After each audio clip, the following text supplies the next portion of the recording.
Ko'nglim jim dengiz to'lqinlari ishda, so'zlarim yo'qoluq xorva beshki kashta.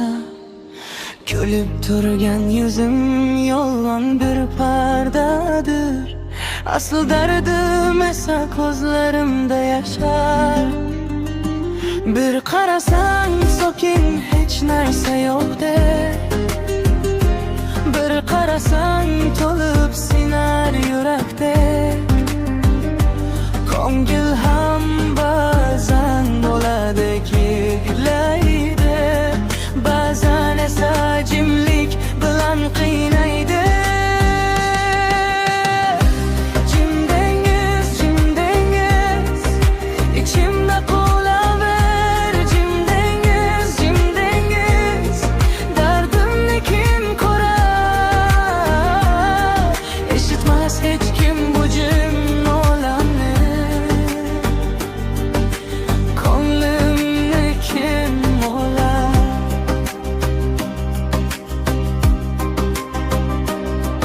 Ko'tarib yuraman ko'p savol armonni, tunlarga qo'shaman ichimdagi dardni.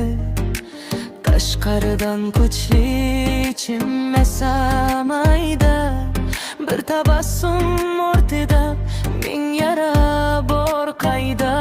Bir qarasang sokin hech narsa yo'qdek, bir qarasang to'lib simar yurakdek.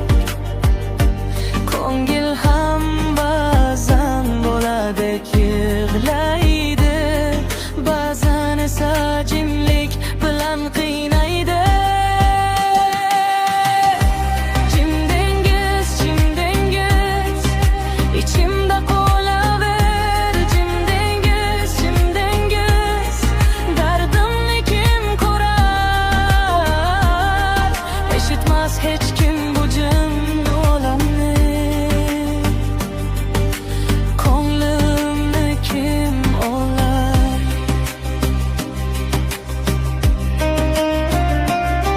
Ko'ngil degan narsa sirli bir olam, tushunsa ham bo'lmas uni har odam.